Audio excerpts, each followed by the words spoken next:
L'invité d'ici. Notre invité, Jean-Claude Ayrault, conseiller municipal de la ville de Gap, leader du Front de gauche, à quelques mois des élections municipales maintenant. Est-ce que c'est ce qui vous préoccupe le plus à ce stade, Jean-Claude Ayrault ? Oh, pas vraiment, puisque je continue mes activités professionnelles, enfin mes activités mutualistes, mais c'est vrai que ça occupe une partie de mon temps. Alors ces municipales se préparent avec des questions qui sont encore complètement ouvertes. La première, commençons par celle-là, elle vous est un peu plus personnelle. Est-ce que vous allez vous engager, comme on le pressent, comme cela se dit, directement en chef de file pour les élections municipales, ce qui sous-entend une deuxième question d'ailleurs. Va-t-il y avoir un accord dès le premier tour entre toutes les forces de gauche ? Alors, première question, oui. Deux en une. Oui et non. Alors oui, bien sûr, je suis désigné comme chef de file pour la liste qui est actuellement portée par les partenaires du Front de gauche, mais nous travaillons aujourd'hui à l'élargir au maximum, y compris toute la population, tous nos concitoyens qui partagent notre démarche. Je pense à Europe Écologie Les Verts, je pense aussi à certains socialistes qui ne partagent pas la politique actuellement du gouvernement. Donc effectivement, notre travail aujourd'hui, c'est de rassembler, et je dirais que j'ai 3 mots pour résumer notre démarche: cohérence, clarté, efficacité. Voilà la démarche que nous avons. Alors, s'agissant de l'hypothèse, pour être bien simple pour nos auditeurs, d'une liste unique au premier tour de l'ensemble des forces de gauche, c'est-à-dire le PS derrière Bernard Josso, vous-même, Europe Écologie Les Verts en particulier, est-ce que c'est quelque chose qui est encore à l'ordre du jour, à l'étude, ou est-ce que c'est déjà plié et que ça se fera pas ? Écoutez, pour nous, je reprends votre terme, c'est plié parce que c'est une décision démocratique qui a été prise à la quasi-unanimité dans le cadre d'une assemblée générale que nous avons organisée fin juin. Donc on n'a aucune raison d'en changer. En plus, vous avez compris, cohérence. Il ne s'agit pas critiquer l'action du gouvernement et puis après faire comme tout allait bien. Donc cohérence, clarté.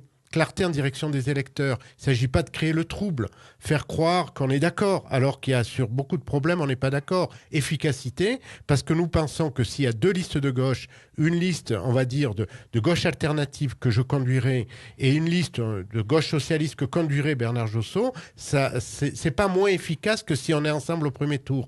En plus, vous n'êtes pas sans savoir, puisque vous-même avez siégé au conseil municipal, qu'on ne peut pas faire croire aux Gapensaises, aux Gapensais, que nous avons les 2 groupes d'opposition de gauche ont travaillé la main dans la main. Vous savez très bien que ce n'est pas le cas, qu'on a eu beaucoup de difficultés, malgré nos demandes, à pouvoir préparer les conseils municipaux ensemble. Donc aujourd'hui, je répète, cohérence, efficacité, clarté, c'est la démarche que nous allons engager. Alors, sauf coup de tonnerre, j'allais dire, donc il y aura plusieurs listes municipales. Est-ce que vous avez donc bien pris la décision ferme maintenant d'amener celle que vous allez d'ailleurs présenter comment, de Front de gauche, élargie Pour l'instant, c'est une liste qui va s'appeler, qui reprend, disons, l'appellation que nous avons jusqu'à présent, GAP Alternative Unitaire Citoyenne Humaniste Écologique, gauche. Donc voilà. Et puis, surtout, cette liste, elle aura pour objectif de permettre au premier tour aux électeurs et aux électrices de faire un choix, parce que c'est une élection à 2 tours, les élections municipales. Donc au premier tour, on choisit, et au deuxième tour, on verra bien, en fonction du premier tour, ce qui adviendra. Mais au premier tour, il faut qu'on soit en capacité de porter une démarche nouvelle. C'est ce que nous essayons de faire. Nous avons mis en place ce que nous appelons les capables, qui est une démarche très citoyenne. Et l'objet, c'est d'élaborer un projet municipal à partir des concitoyens et des citoyens, et pas uniquement quelque chose qui serait fait depuis le sommet. Donc c'est une démarche ascendante et pas une démarche descendante. Et je crois que de cet aspect, j'ai participé samedi au forum organisé par Europe Écologie Les Verts à Chorges, et de cet aspect, on est particulièrement en accord avec eux, parce que c'est la même démarche. C'est une démarche démocratique, citoyenne, qu'on veut mettre en place. Dans un sens plus politique, est-ce que vous allez tenter d'être devant le PS au premier tour ? Est-ce que c'est pour autant assez naturellement, j'allais dire, un objectif peut-être, si je traduis bien vos propos à l'instant, grâce à un accord qui va élargir votre électorat avec Europe Écologie Les Verts. C'est un peu ça la stratégie, si je puis dire. La stratégie, c'est de redonner goût à la politique à nos concitoyens. Aujourd'hui, on voit bien qu'il y a un delta de plus en plus grand entre l'attente des citoyens et les hommes et les femmes politiques. Donc, nous, notre objectif, c'est de redonner goût à la politique. C'est de permettre à des gens qui sont dans aucun parti politique, qui n'ont peut-être jamais même fait de la politique, qui se retrouvent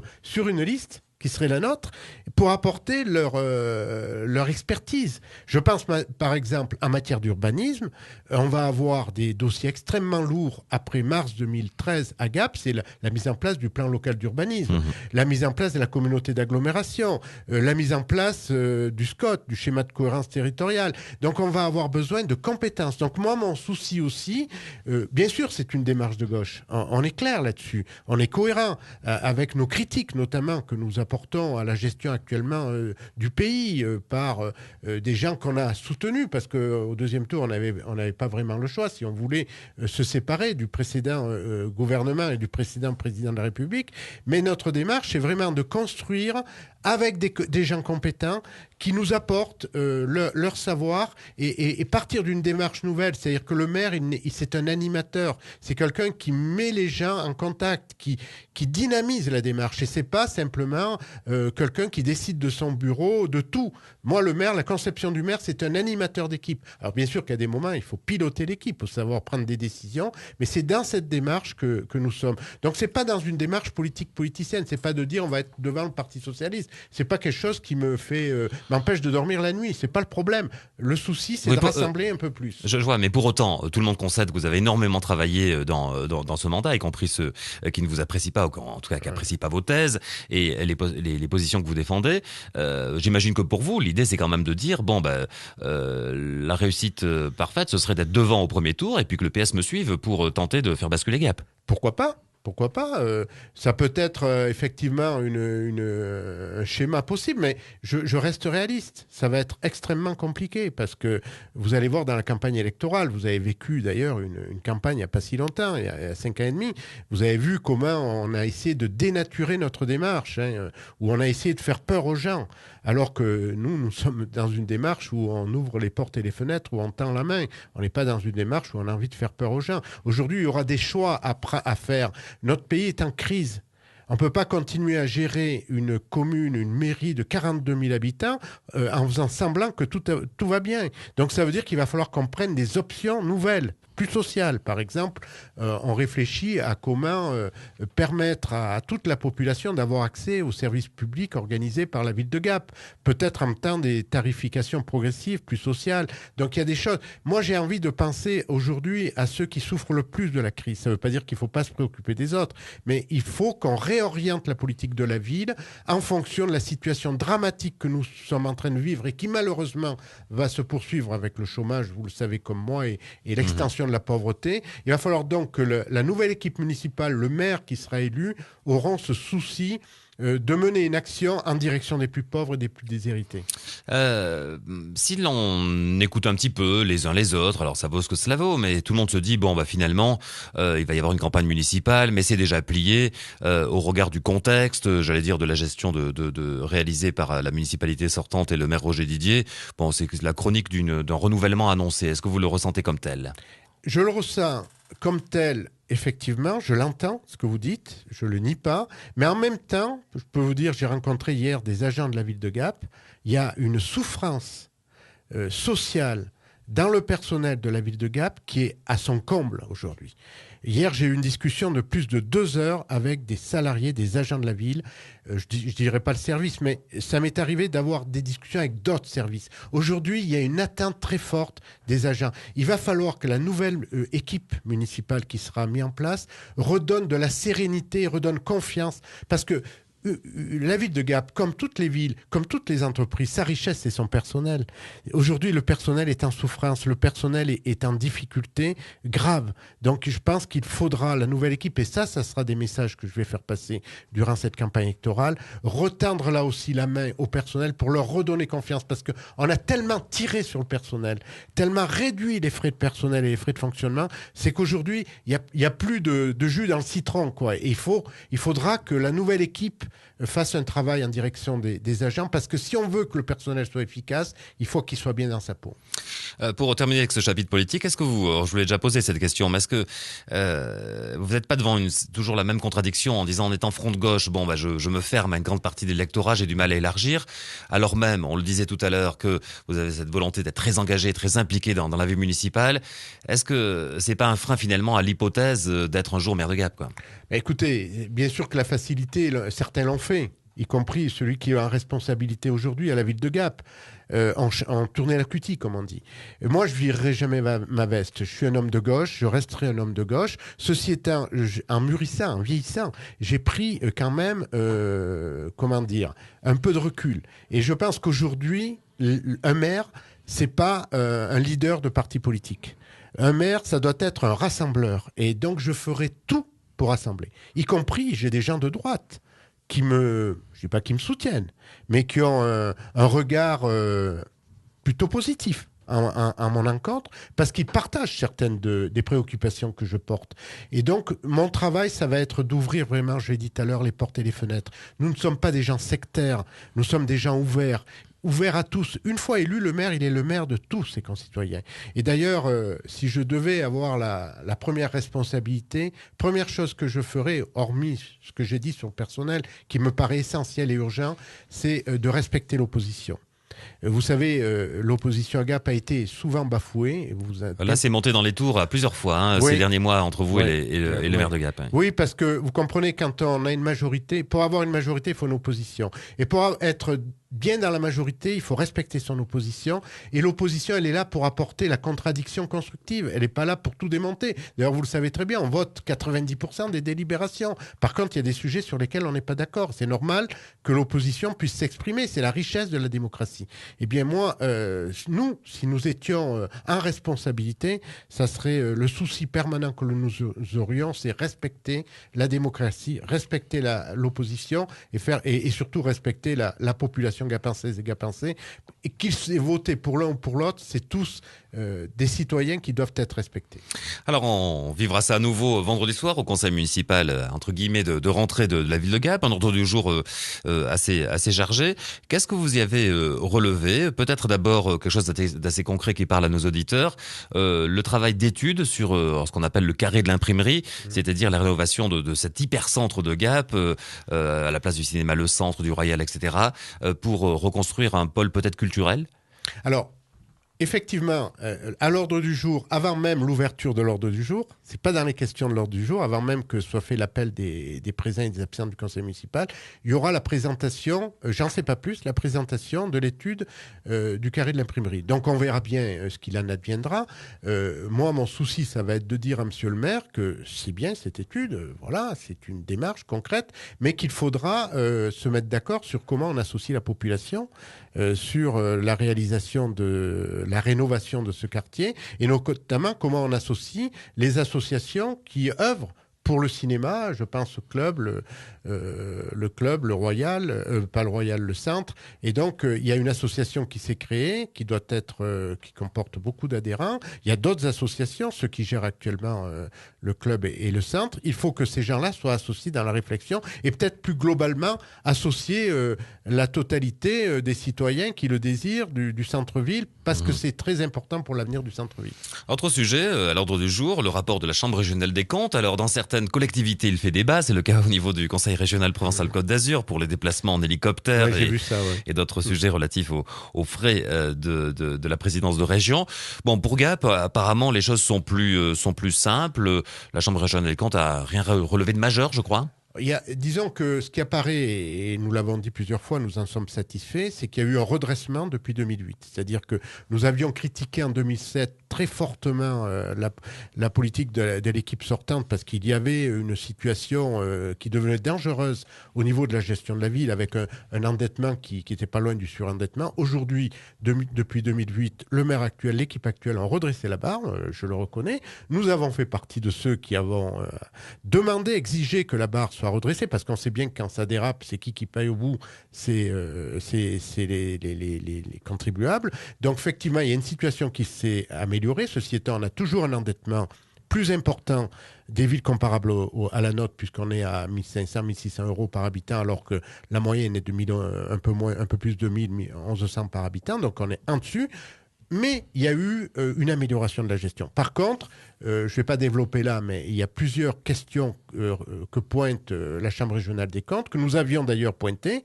La fameuse RODP, la redevance d'occupation de domaine public pour l'eau potable, où il y a une page et demie consacrée au rapport, où ils en viennent à faire les mêmes remarques que nous avions réalisées, c'est-à-dire que c'est un impôt indirect. Alors justement, écoutons parce que c'est le même sujet, celui de l'eau potable de la ville de Gap. La question que vous a posée celui que nous recevions hier, Michel Lanfranchi.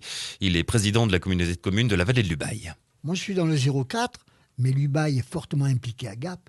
Et je suis donc d'assez près quand même ce qui se passe à Gap. Et il y a une chose qui m'a interpellé très, très fortement, c'est lorsqu'il s'est agi de confier à nouveau l'eau à un privé. À Veolia, en l'occurrence.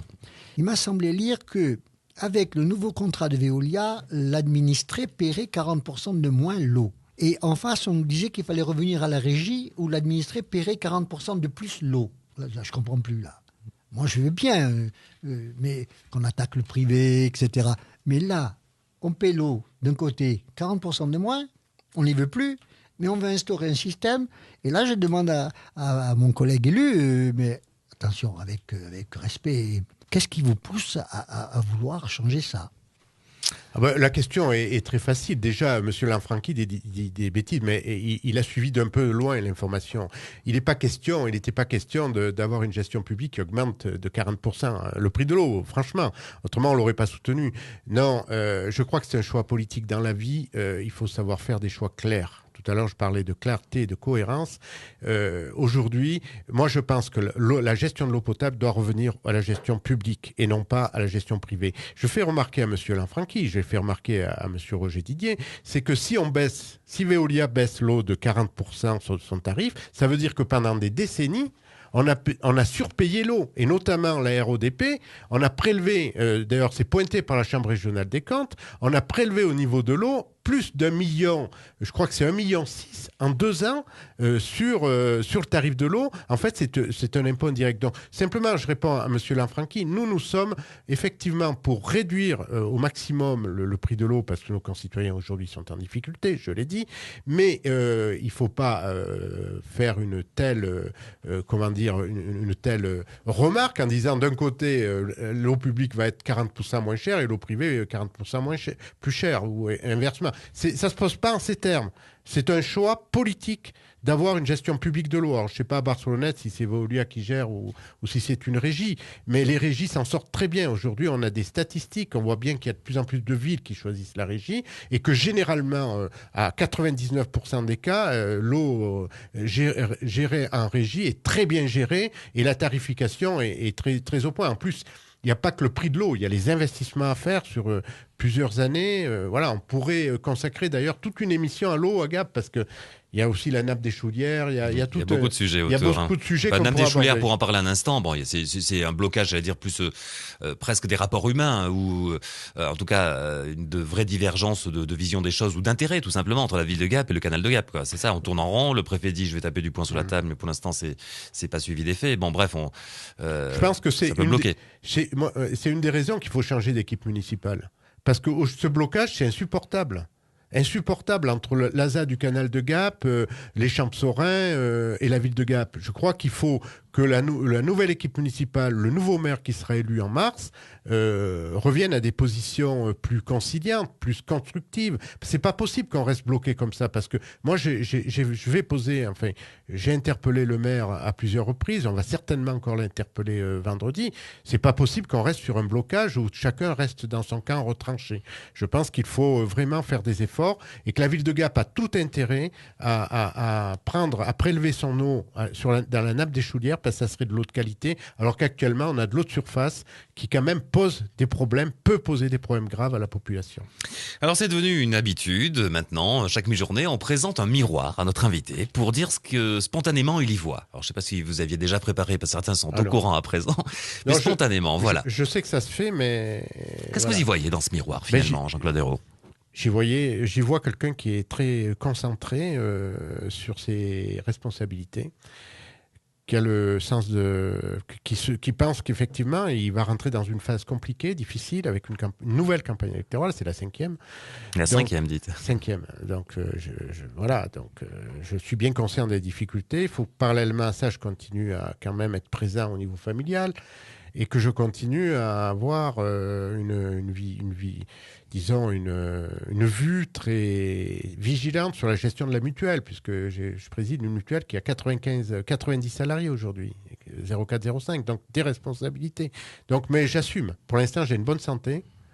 Je touche du bois, j'espère que ça va durer. Et tant qu'on a la santé et les idées claires, ça devrait aller, quoi. Ça devrait le faire, comme on dit maintenant.